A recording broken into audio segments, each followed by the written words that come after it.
Aloha, it's Dave Lawrence, and I hope you're doing well. Today, I'm lucky to have a very special guest with a lot of fun stuff to talk about.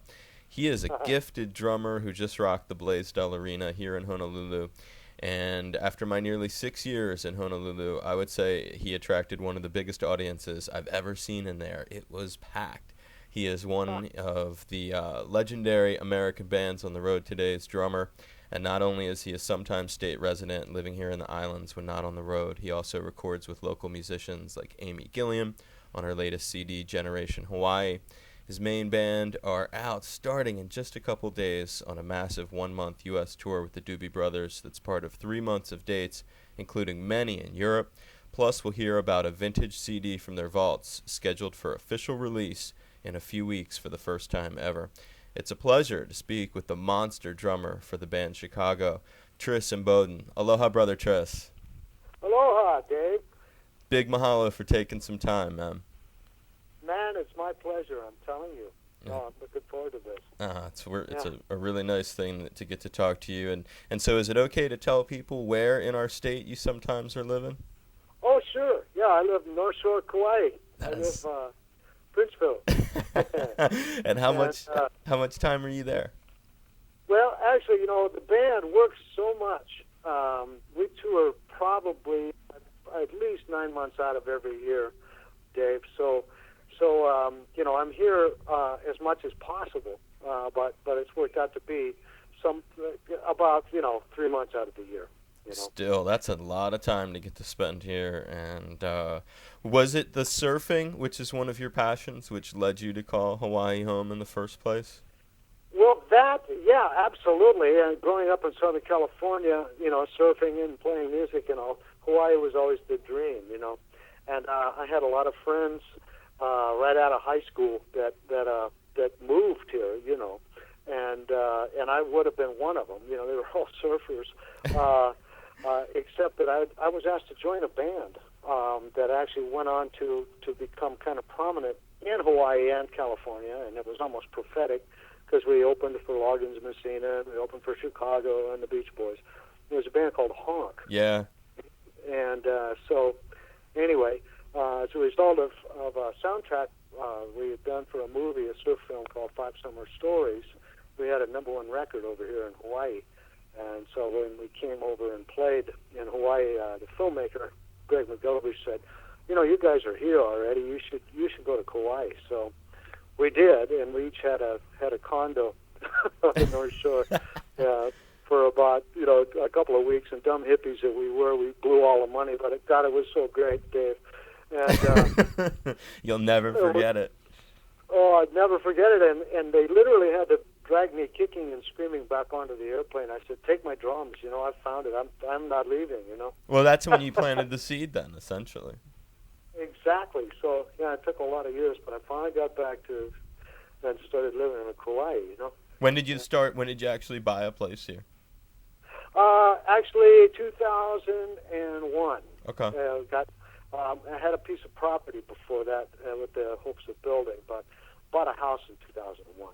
Okay. Nah, that's really happening. What a beautiful place up there. And I've been there. I went kayaking with my dad over there, so I have really fond memories of my time up on the North Shore of Kauai. Oh, it's so beautiful, man. Yeah, it truly is spectacular. And today is one of those days. I mean, it's just so beautiful. The sun and on the poly and there was a little bump at the bay, so I just got out of the water. It's really fun. That's so cool. And so most of the time when you're there, you surf daily as often as possible, or is? Yeah, it's daily. And as luck would have it, our time off is usually in the winter, and so of course, as you know, that's when the North Shore's going off, and yep. So I get plenty waves. That's really cool that you have that connection. I'm just learning to surf. Believe it or not, I moved here in 2002, and I surfed a couple times just to sort of to try it, and it never became a part of my life. And then ironically, just in the last several months, I've just started doing it, and I really enjoy it so much. It's such a freedom. I never realized what a different perspective it was when you, and this is probably something you maybe remember only from the very beginning of your time with surfing, but when you finally stand up and you can stand up and actually fully extend yourself, there's a different visual perspective you have as you're cruising across the water. It's hard to describe it any other way than that. Absolutely. Isn't that the truth? Yeah. I totally, I know exactly what you're talking about. Things just don't look the same as when you used to look at them in the water. Everything has a different, it just doesn't look the same up there. I know it. I know exactly what you mean. The vantage point. I know it. Yeah. And the stand-up paddle guys, geez, they tell.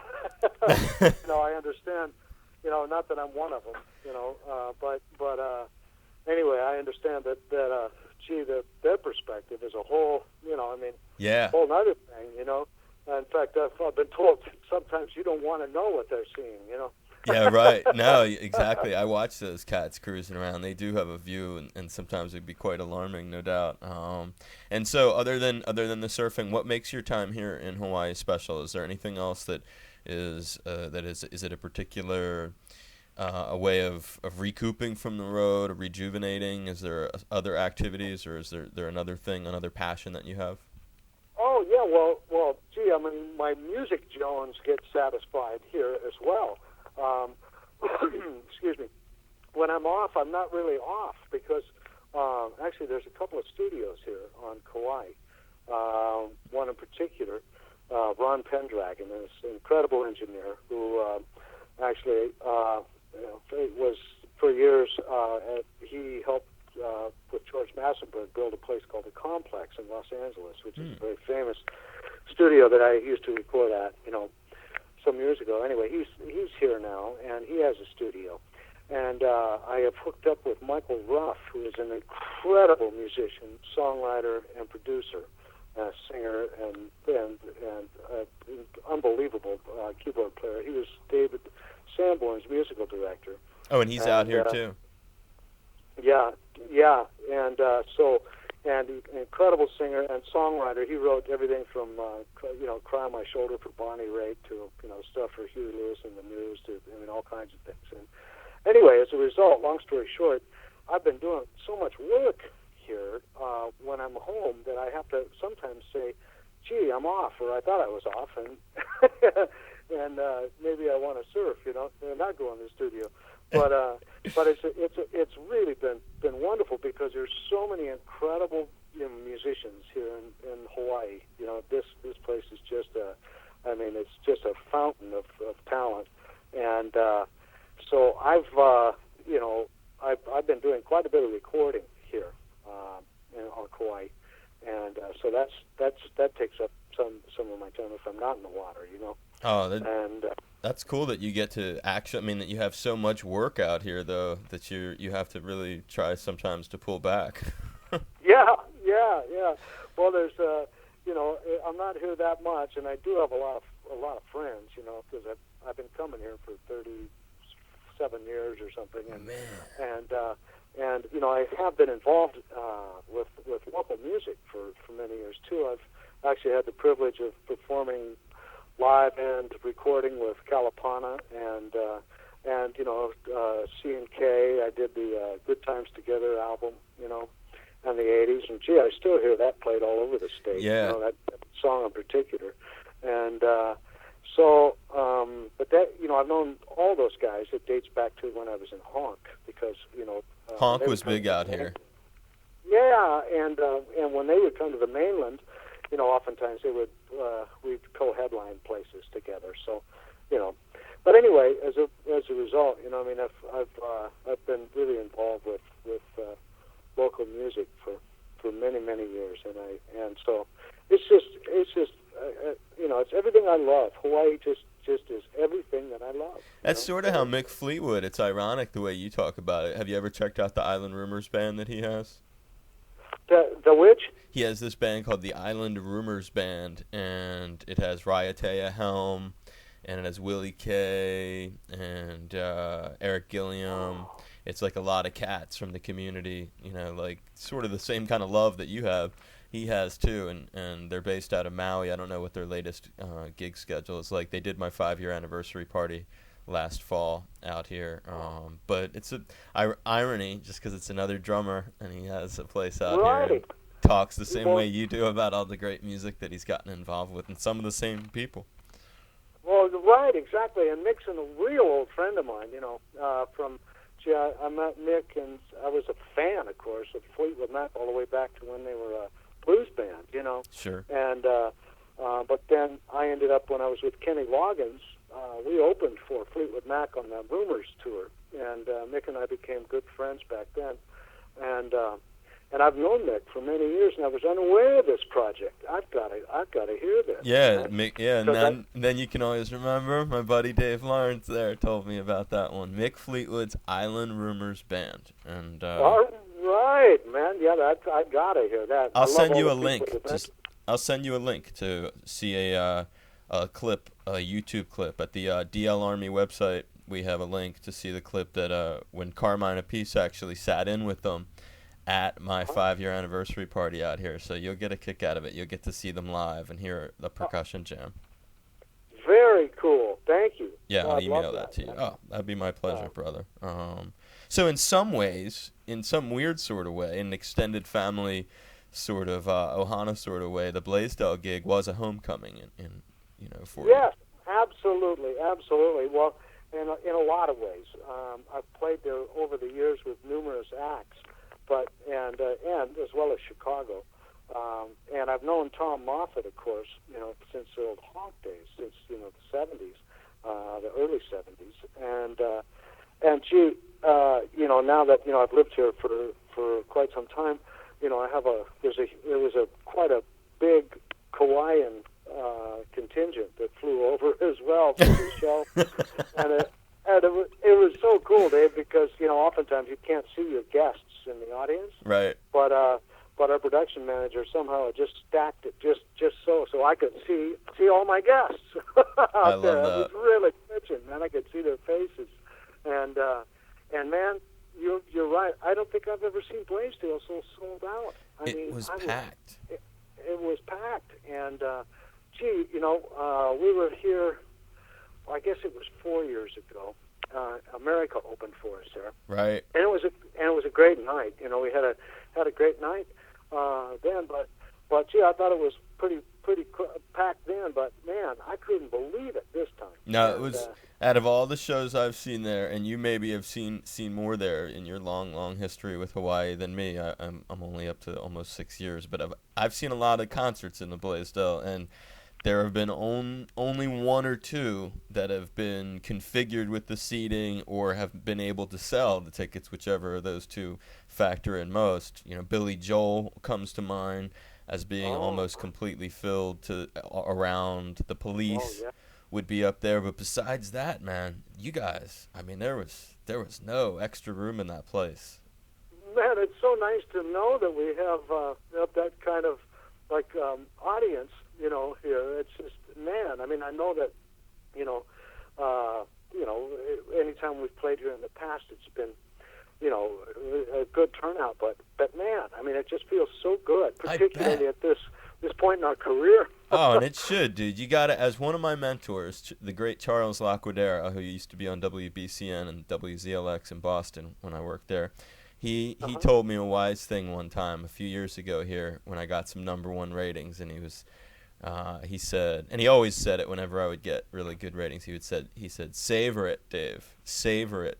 Take the next several days and just savor it. So when I think about the way you just talked about your gig in May, or was it, it was just a couple weeks ago. So a few months into 2008, to think that Chicago has that kind of power in what in your business would be a periphery market like Honolulu, it just says a lot. So you do have a lot to savor at this moment, for sure. Oh man, well thank you, and I am so grateful, man. I'm telling you. You sound it. Well, I'm grateful for so many things, man.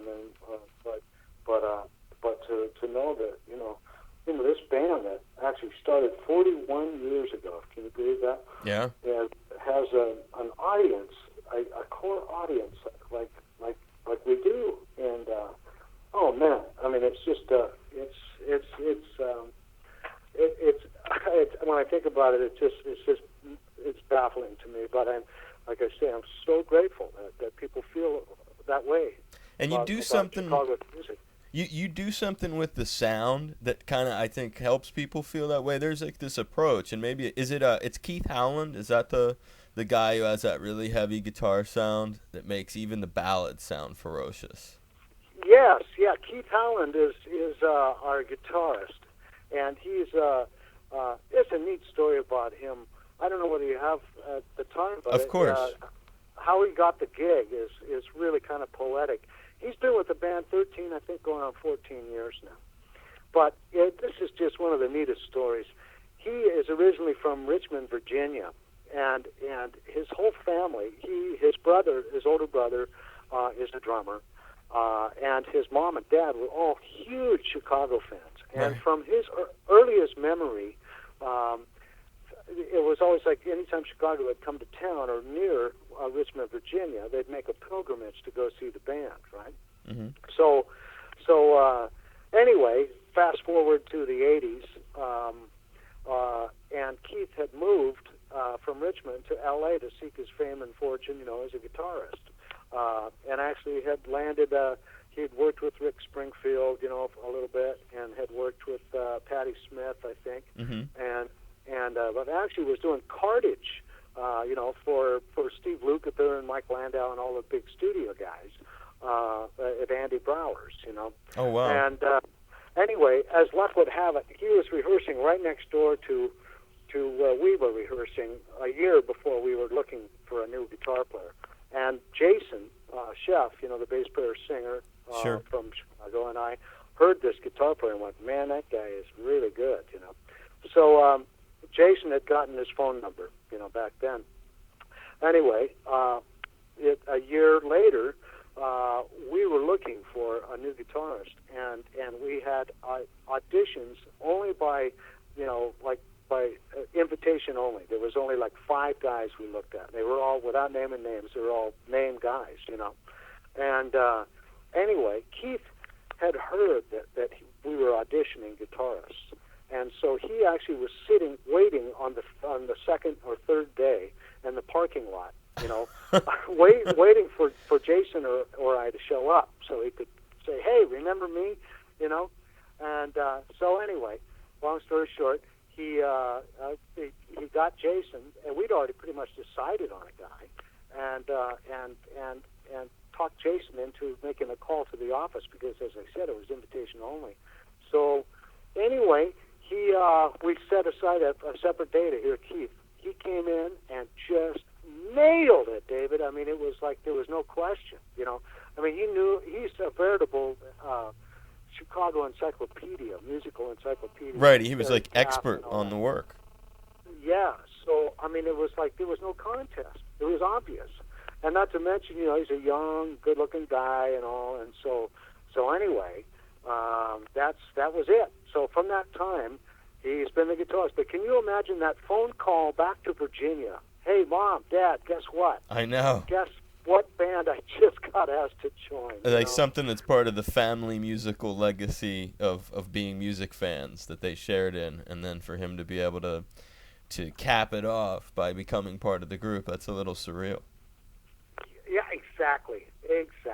So, yeah, it's kind of a neat story. I'm glad, thanks for letting me tell Oh, my pleasure. I mean, I thought he kind of had this muscular approach that if the songs were what you would think of, if ballads were not to your taste, he added this side to it that had this, everything came out very punchy. There was a uniformity to it all by the end of the night, and I found it was refreshing. It was like Chicago have a very alive sound, and not only that, but you guys your level of tightness, it's like going to see, like Zawinul Syndicate or some kind of really badass fusion band or something. I mean, you guys lay it down with this kind of precision that isn't generally found with like the classic rock or oldie genre. And it's not, there's no slam on being part of that genre of music to make a living, obviously, especially when you can sell the amount of tickets you guys do all over the world. But, I mean, there was this tightness to it, and that's why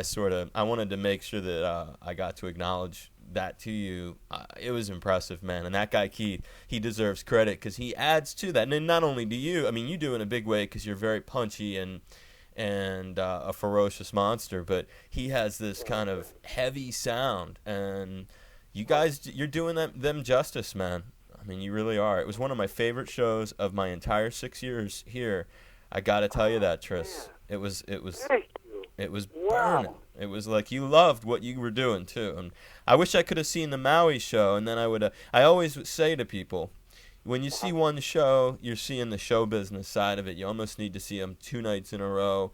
Then you get an idea for how much they really, care about it, and how much of a spontaneous element there is to each show. Right. Well, yeah. I wish you had seen the Maui show as well. Of the two, I have to say that the Blaisdell show is my favorite. Oh, good. But the show in Maui was great too, and it was the first time the band had played in Maui. And amazing.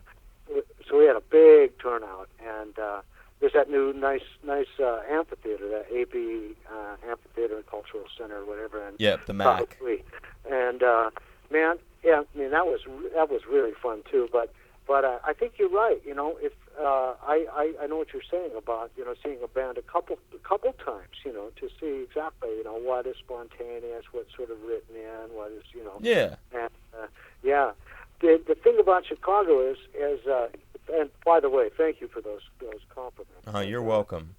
But yeah, we've worked really hard on really getting things clean and tight, and I mean the songs themselves, they actually, they're worthy of that sort of treatment, Yes, I mean, they some are. of these songs are they're American classics, and so I think out of respect for them, I personally anyway want to make things as just as tight as possible every night, and but as far as like spontaneity and that, that's the unique thing about Chicago, because inside of that, it is, or at least in its origins, was sort of a jazz / rock band too. Right.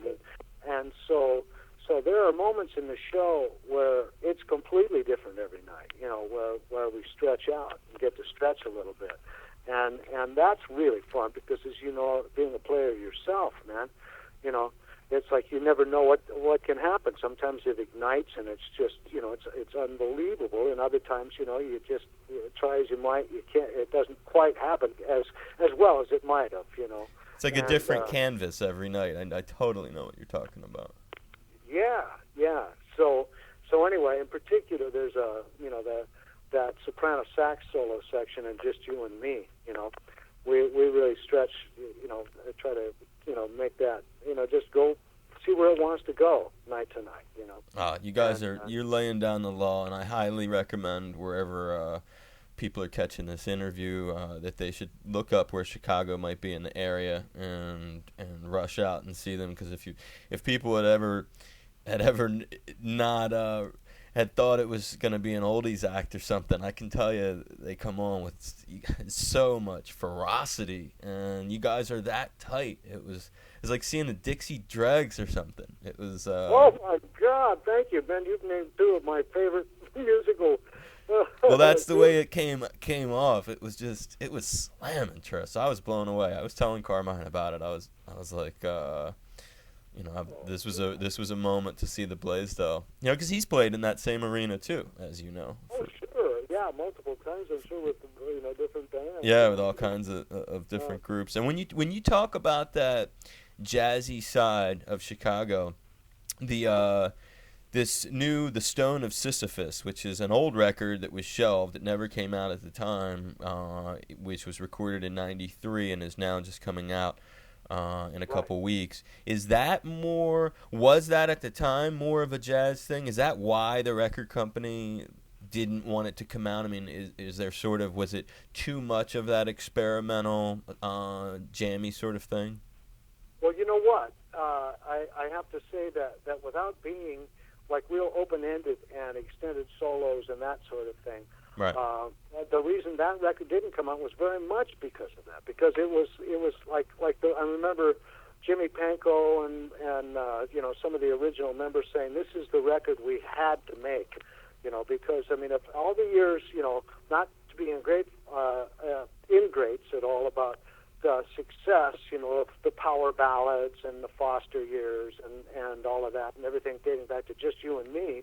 I mean, or If You Leave Me Now, and all, which to a lot of people's minds, that was sort of when Chicago turned from being a real cutting-edge band to more of a hit-making machine. A pop band, right?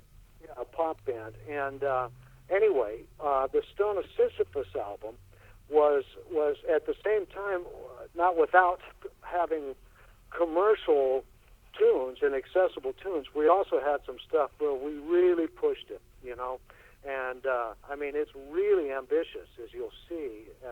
I hope you like it when you hear it.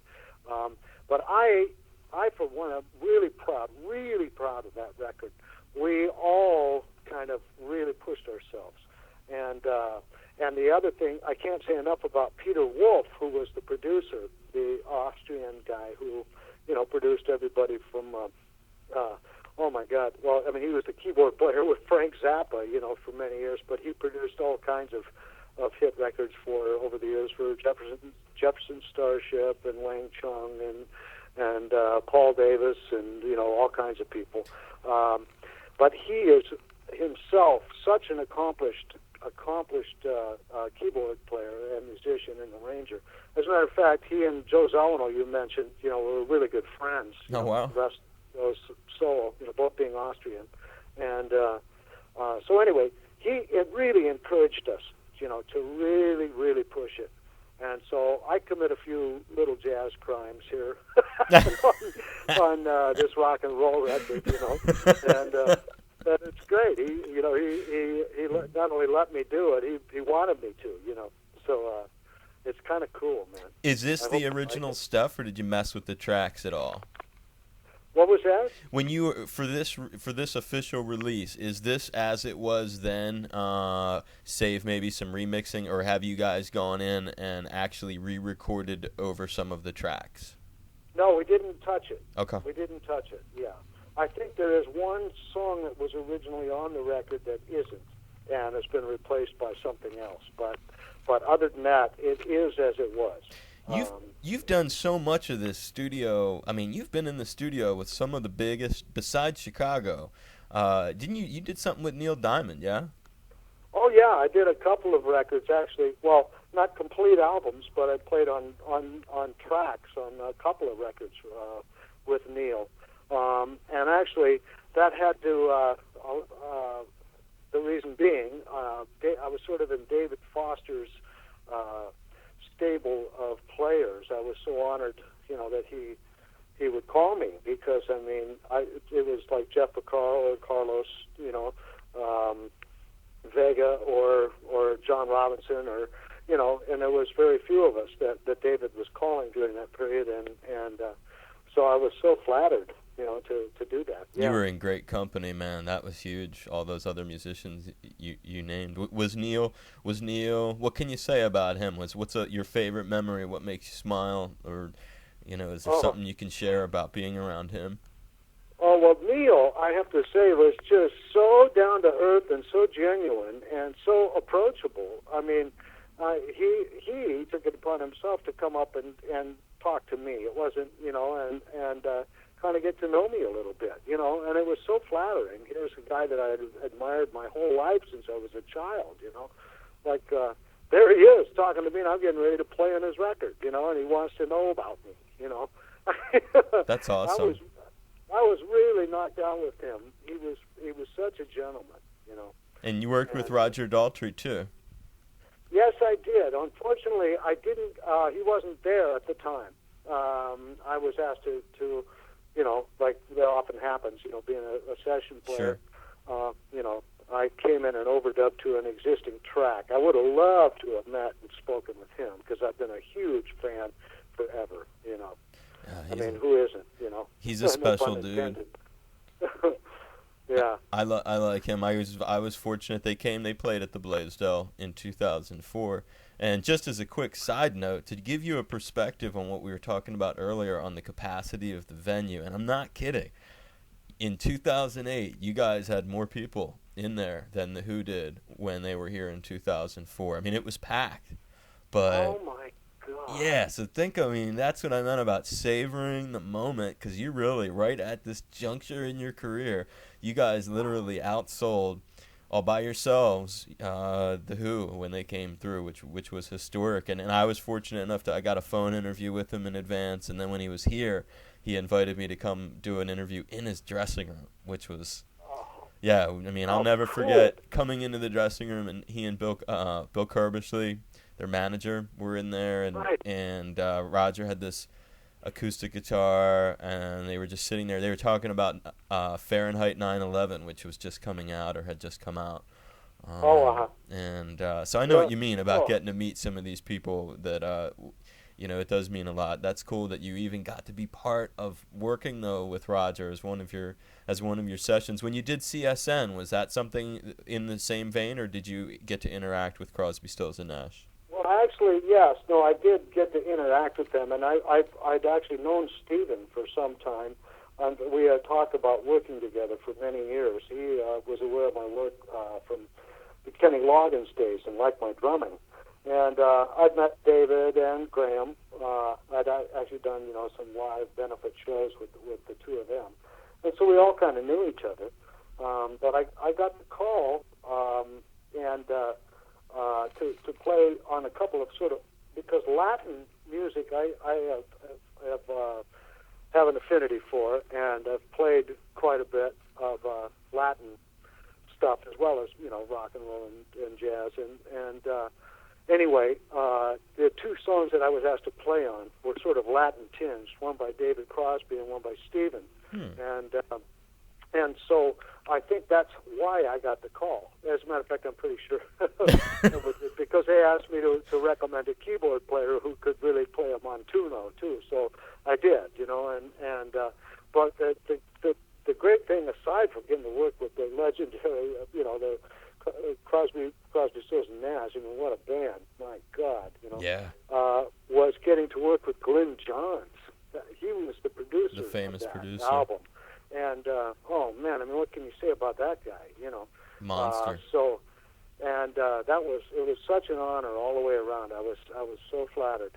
And anyway, as luck would have it, a couple of years or the next year, Crosby, Stills, and Nash and Chicago ended up touring together. So that was kind of fun. We all got to hang out, reminisce. And doesn't Graham live over there? I'm sorry, what was that? Graham lives over there on Kauai too. He sure does, and I see him frequently. Both he and his wife Susan.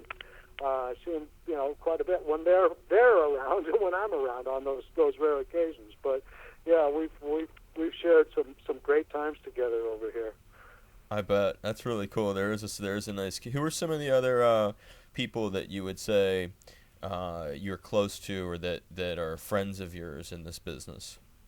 Oh, gee, well, I had the honor of working with Al Jarreau for a number of years, and that, being a drummer was, in addition to just being this incredible honor. I mean, the roster of drummers that he has worked with, I mean, it's like a who's who, and so to be asked to play with him was just beyond my wildest dreams, and I toured all over the world with him for about 4 years, and for part of that time I was juggling, working with Kenny Loggins still too. Kenny, and I are very close as well. That's cool. I was with him for almost 12 years, and even when I left and joined Chicago, he would call me to do sessions now and again. He's a nice guy. Yeah. Oh yeah.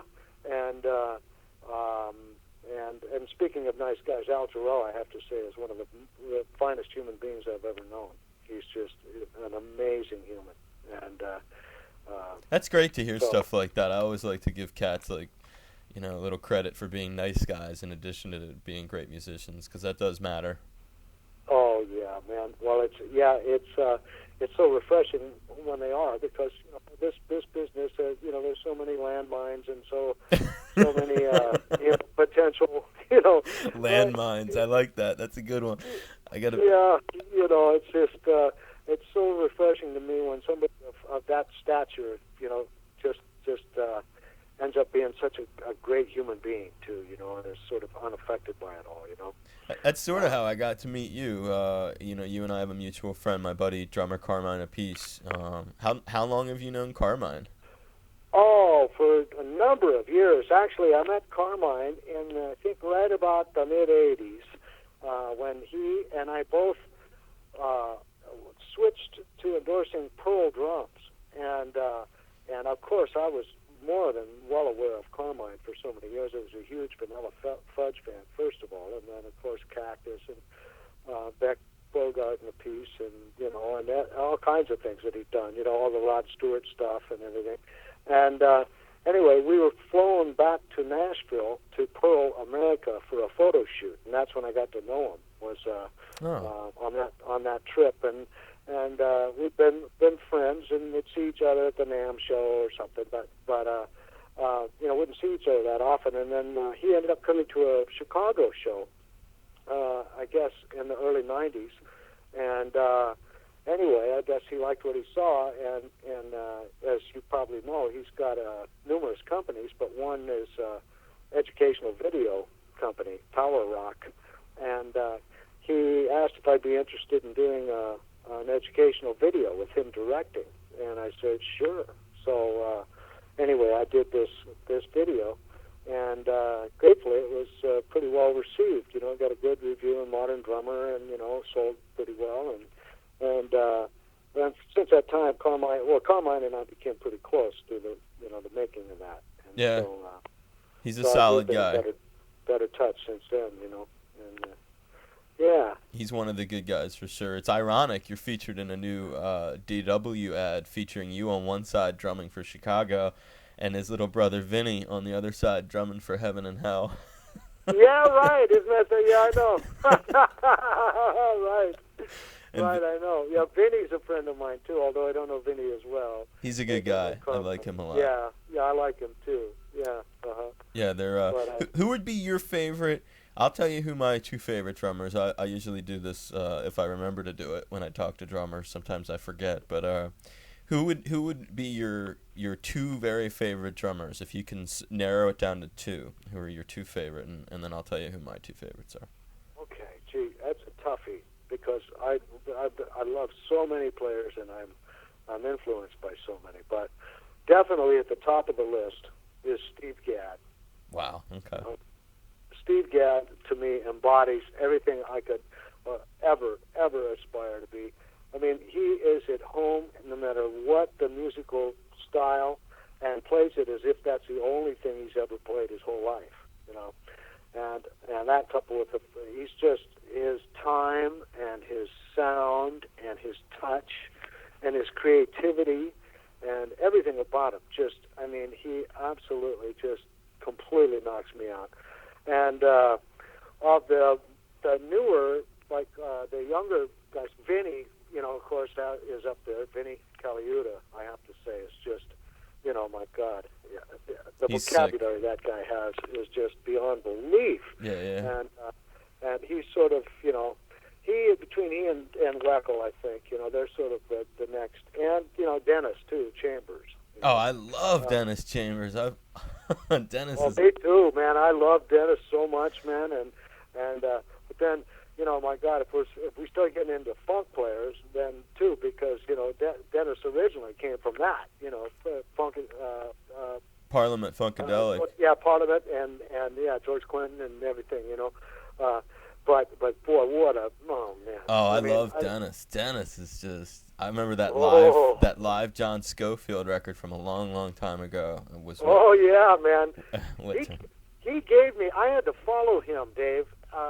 When I was playing with Giroux, he was playing with David Sanborn, and Sanborn was opening. And I had to follow Dennis every night and solo.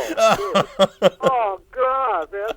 It was like all over Europe for about 3 months, and I was just in awe of this guy. But needless to say, I was more than a little intimidated. I bet. Trying to play after that ferocious beast, He My is. God. But yeah, he and I became good pals, and he actually gave me some like board tapes of his favorite nights with Schofield live. Oh, cool. With Schofield, and oh my God, just unbelievable stuff, man. Yeah. So great. That was the So era, good. I thought, for him in terms of just, I mean, not that every era with him isn't magical, but there's a certain sound that came together there. Yeah, I like him. Wow, we share one of our, I wouldn't call him one of my two guys would be John Bonham. Well, I'm more of a would-be rock guys, really. So it would be John Bonham and Cozy Powell. Oh man, and I love those guys too. God, and I shouldn't misrepresent myself. It's so hard to pick two. But John Bonham is definitely one of mine as well. And I'd have to say Mitch Mitchell too. Oh, Mitch is a monster. Oh man, Mitch was so creative. Oh my God, and what hands and what chops. He was an Elvin guy. He was totally into Elvin Jones. Yeah. And but brought that to the Hendrix thing. I mean, oh my God. The drum parts, man, you go back and listen to those records and they were so creative, and aside from just, his hands and everything, he was just unbelievable. Is unbelievable. Mitch and I actually became friends when he was living in Hollywood. I was so flattered to get to know him. And actually, he invited me. I was the token Yankee invited to these Tuesday night raves at his house. That were all Brits, musicians they would stay up all night and play music, and drink heavily. Bet they would. And he had two sets of drums set up side by side, and so I got to play with Mitch Mitchell. Private jams at his house. Yeah, it was unbelievable. Oh man, I couldn't believe it. For me, man, those Hendrix records, I went through a period of a year where that's all I listened to. Oh yeah. That was it. In fact, Axis Bold as Love, I think I listened to almost exclusively, for a year. And oh man, so I can't say enough about what an influence he was on me too. What era were you getting to go to his house and jam with him? I was in the 80s. I have to confess that during my checkered past, my memory of all of that, I can't give you the exact year because I don't remember. Sure, it's understandable. But in the 80s, right around the mid 80s, I think. Do you ever remember anybody in particular being over there that just blew your mind? Oh my God, I'm at Mitch Mitchell's house and so just arrived. Well, actually, no. On the nights I was there, they were just British friends that weren't necessarily as well known, but were incredible players, but just kind of friends of Mitch's, Nice to be invited to something like that. Oh man, absolutely. What a good feeling. I was just, I'm still pinching myself that I got to do that. It is cool. I'm sure people listening will be blown away to get to know him and then get to be invited to go to his house on a regular basis, and then further, as a drummer, to sit there next to him with two kits and be able to do stuff that's over the top. Oh man, yeah, and we do these 30-minute jams, or just going all over the place, but then in between, while people are resting or drinking or smoking or whatever, I got to ask him, hey man, what did you play on Little Miss Lover? I thought it was this, and or what was that chop on Manic Depression? And this should, and he would show me, if he remembered, I could explain to my inebriated state what I was, really asking of him, And God, it was just amazing. Wow, yeah, to spend the time getting to sort of almost informally interview him about the Hendrix era must have been fun stuff. Oh man, absolutely, Dave. Yeah. That's something. No kidding, man. I would. Hendrix still to this day is just one of my all-time favorite musicians, and that music, man. It's just in that short amount of time too. My God, he only.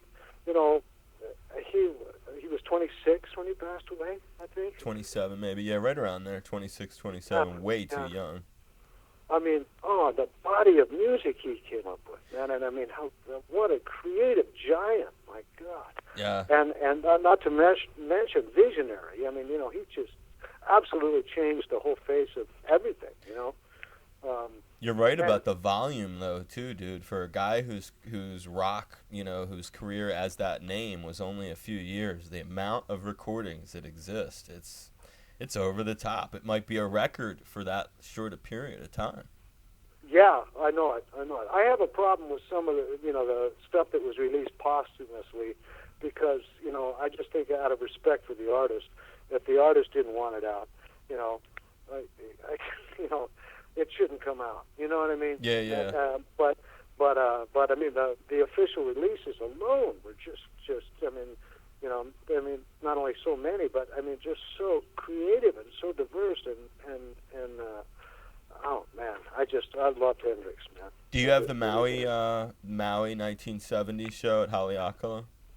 I don't. I've heard it, and I don't have it, man. I sure love to have. I'll get you that. I'll burn you a copy of that, which is in it. I'm way into Hendrix, and I used to live in Boston for a long time and got close with John McDermott, who is on the board of directors at Experience Hendrix, and he's a really good producer guy, and we kind of bonded over. My mom has MS, his mom has MS. We have all this like personal stuff that we had in common beyond the business, and so I got to sort of bond with him and pick his brain a lot about Jimmy, and I have just an arsenal of Hendrix that's pretty a pretty dangerous array of it. So I'll burn you a nice I'll burn you a couple of killer soundboards that otherwise I don't know if you Thank you, my brother. That's so nice of you. Yeah, it'll be good Hawaii material for sure. Unreal, man. You won't be able to get it, though, probably because you're going to be, for a few months, you're going to be out doing this tour that if people want to take a look at it, polestar.com or chicagotheband.com are places to see it. But the amount of dates, it's like, in just a couple days, dude, you're going to start working at such a pace. It's incredible. Do you guys do one show, or is it going to change throughout the summer? Well, it'll be pretty much, it'll be the same show when we're with the Doobie Brothers. Okay. We're going to do something that we actually started doing a few years ago with Earth, Wind, and Fire, only just to a lesser degree with the Doobie Brothers. They're going to play their show. We're going to play ours, and then we're actually going to perform a few songs together. Nice. And we started doing that only like more extensively. Was it 3-4 years ago? It's on with that Earth, DVD. Wind, and Fire. Yeah. And I don't know whether you've seen that, but there's a DVD out. Right. Chicago and Earth, Wind, and Fire live at the Greek Theater. I have. It's amazing. Oh man, well that was the first year. The next year it got even tighter. It was it was unbelievable. It was so much fun getting to play those songs with those guys. I mean, I've been an Earth, Wind, and Fire nut forever. And who isn't? And, sure. And man, and John Paris. I mean, there was 20 of us on stage at the same time, David. I mean, the horn charts alone, if you can imagine, what a monumental amount of work it was to get all those, those parts tight, with 6 horns. And then, there was 2 drummers, 2 percussionists, 3 guitar players, Verdine White and Jason would alternate songs playing bass so that, there wasn't too much muddying up the low end. But, man, it was, getting to play, Written in the Stone and, September and everything, all that stuff, Shining Star with those guys. Oh, man. And they talk about it like that, too. I had Verdine White on a couple, I guess it was in 07. They were just here, actually, a couple weeks ago, but they were here a year ago at the Crater inside Diamond Head, and I had Verdine on, and ironically, I think he brought it up, how much fun he had doing that collaborative tour with you guys, which is that's an innovative kind of thing. There aren't a lot of tours that had done things. I mean, it's happened before, but it was really what you did was a pioneering sort of feat of morphing the bands together and overlapping them as you were just describing. Yeah, and it was a blast, man. It was just such a blast, and gratefully it was so well received, too. Are you there? Yeah. Oh, okay. I thought I lost you for a second. No.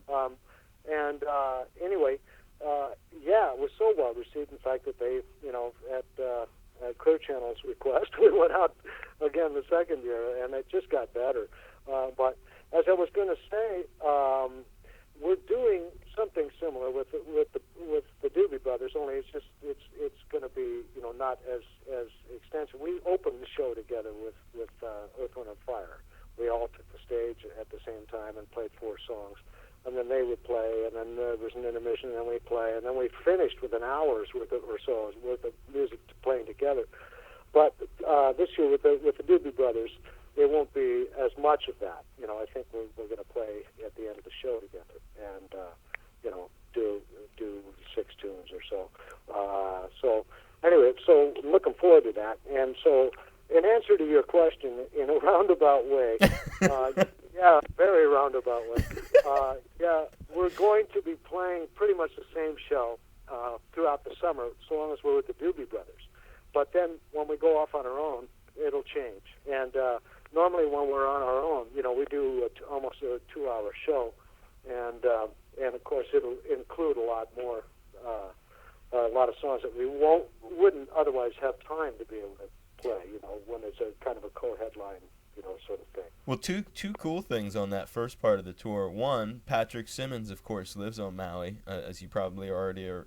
Right. And so you'll be out touring with another cat and he really is a part of the community. And I was at a benefit show that the Doobies were not at, but it was for Mana'o Radio over there just a couple months ago. And Patrick's wife was there. And, I mean, they're really a part of the community there. So, one cool thing, you'll be out on the road with a fellow cat who is who's from the island and or has roots here in the island. And then you're also going to play on June 29th at that, and you may have done this before, but it's still cool because a guy like you who appreciates stuff will at least appreciate it. You're going to be at the original Woodstock site.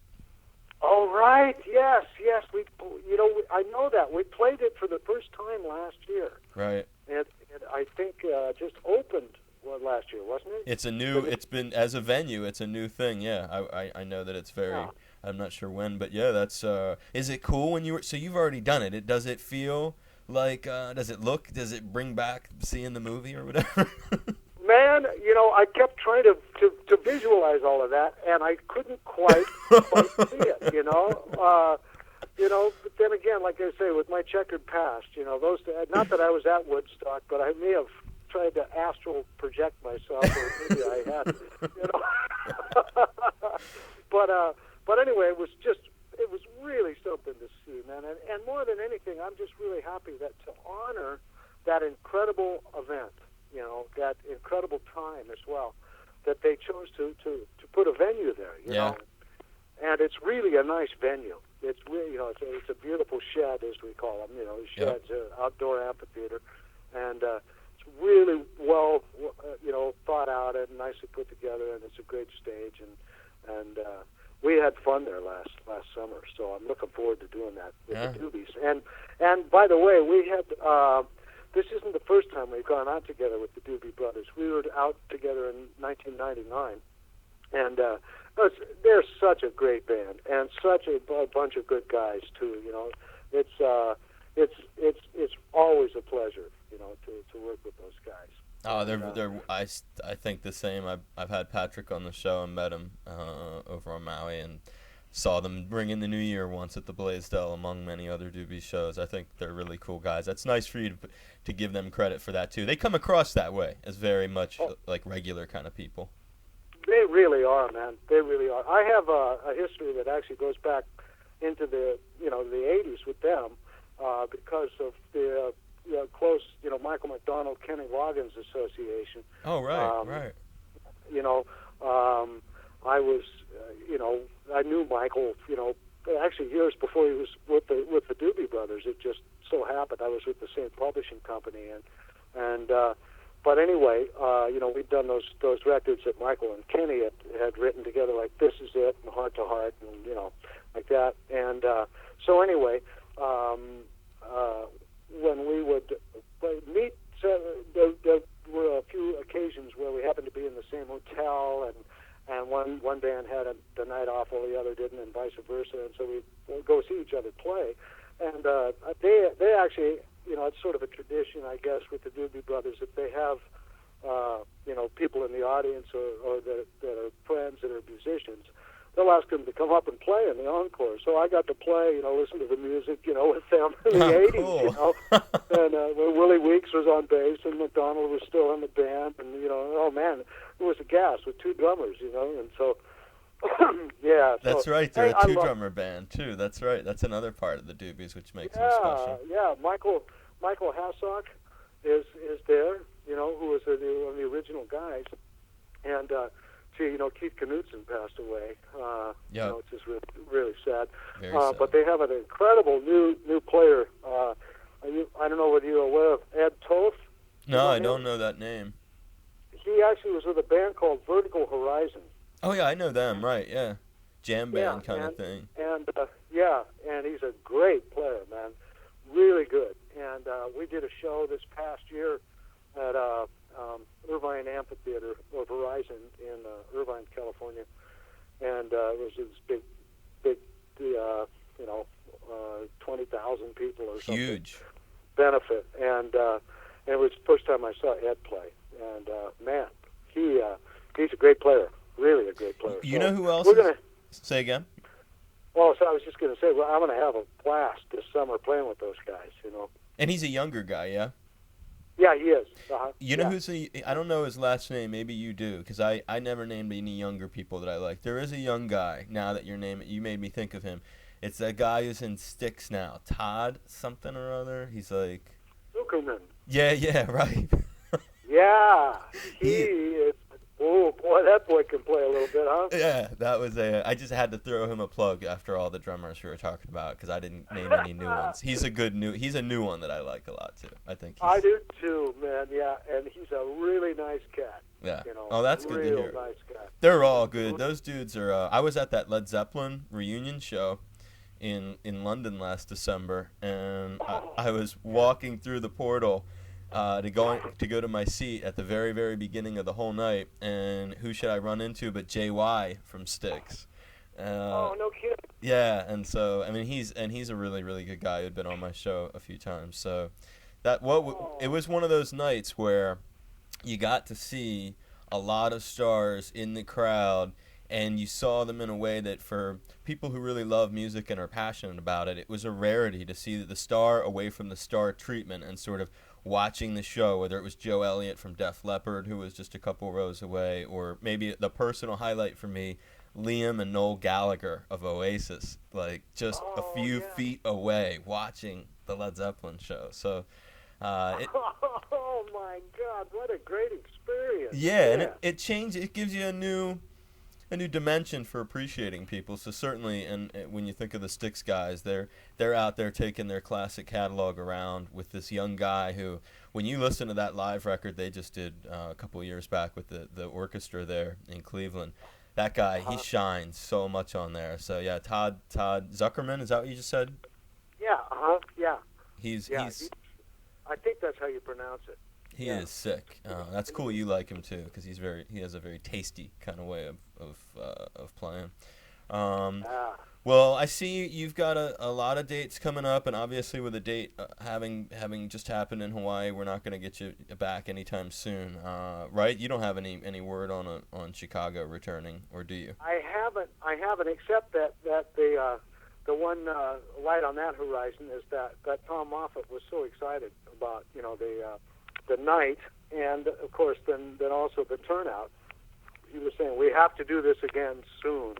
So I'm hoping that speaks of us coming sooner than later, because there's been a 4-year period between our last show on Oahu, and so I'm hoping we'll be back next year, at the very latest. Well, folks can stay in touch with Tris at trisimboden.com. TrisImboden.com, or look for a link to it at dlarmy.com, and also at Chicago's official site, chicagotheband.com. And right. And I have a MySpace page too. Oh, nice. What's the name for that? It's Tris Imboden again. Okay. Yeah. MySpace.com/Tris Yeah, Imboden. yeah, if you just exactly. Yeah. So you just Google it and it'll come up. Yeah. My name. And those are 3 different ways to stay in touch with him. And please know, it has been a great treat. You've had so many cool stories, and I'm sure that I speak for everyone who will be listening that I'm grateful that you took time to speak with me. Thank you very, very much. Well, my pleasure, David. I really enjoyed this. Did you? Thank you. That's nice to hear. Did, man. That's always important to me, when an artist says that. So, and I hope say again. You ask questions that aren't. It's just like a conversation. It's not like an interview. It just you make me feel so at ease, and it's just it's so easy to talk about all this. So anyway, thank you. It's amazing. You play like with the tightness. It's beyond what most rock bands deliver. It's so precise, and then you're really enthusiastic. I was moved by the show. It really made a difference. I mean, no wonder that you still pack people. You pack these places probably because that stuff, even though most people aren't musicians, they just appreciate. I mean, there's a sincerity. That's what it is. That's the word I should have used during the interview. Oh, well, there's a sincerity that you have with the show. And for a guy who appreciates jazz and fusion, and then for someone who likes all those hits, you can kind of you can cover both bases. Man. And so... It's nice, David. Thank you, man. Well, you deserve it. You're at a great point. Like my buddy Charles taught me, it's definitely, I would say for you, savor it, man, because you're to be packing the Blaisdell Arena in 2008 with a band like Chicago and making it sound like you did. I mean, even some snobby elitist could be in that crowd and they wouldn't be bored. I mean, they'd be like, my God, these guys are... I mean, every turn you took was so precise. It was awesome. Oh, that's so cool, man. Coming from you, God, thank you so much. You're welcome. You're welcome. I hope I get to see another show. I'll get to hang with you or something. I'll be in some Absolutely, man. some I new can't city. wait to meet you in person, man, and get a chance to hang out, I wish you a lot of good things. Thanks a lot, my brother, and same to you, bro. That means a lot. Thanks, brother Tris. Okay, you take care, Dave. You too, man. Take care. Aloha. Aloha. Hi, this is Tris Imboden from the band Chicago, and I'm listening to The Only Show That Matters with my good friend Dave Lawrence.